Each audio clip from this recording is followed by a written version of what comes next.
Vi er et produkt af fortiden. Liv opstod mindst for 3,5 milliarder år siden.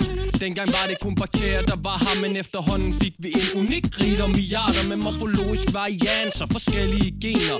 Fuglene har næb og vinger, pattedyr har pels og finder man på fiskene. 400 millioner år tilbage var de dog noget, dyrene mistede. Og det var interessant, at fisk i vand udviklede ben på land. Fødefundamentet var også helt et andet. Desuden gælder heller ikke. Så at udvikle lunger var væsentligt, og det næste skridt. Kirtler blev dannet, sanser blev omkodet. Sådan gik det til dengang padderne opstod. Krybdyr kom til, krokodillerne har skarpe tænder. Skildpadderne har skjold, men slangerne mangler lemmer. Snydt, de er bare rudimentære, altså uden funktion. De kan ikke bruge dem mere.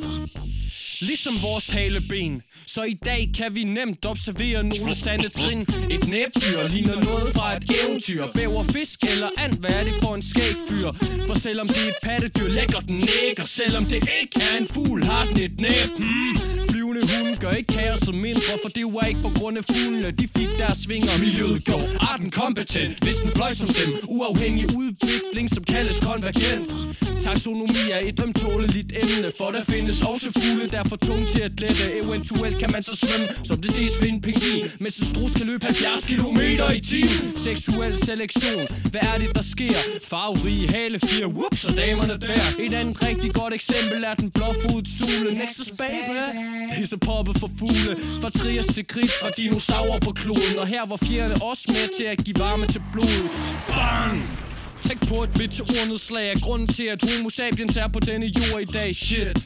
Mennesket er her ved tilfældighed. Da vi skulle gå på jagt en gang, var det en nødvendighed. Der skulle mad på bordet, hvis familien skulle overleve. Men dengang havde man hverken rifler eller hobbykniv. Så man gik på jagt med buerpil, uden hus og grill. Nu spiller vi computerspil og køber vores tun og sild.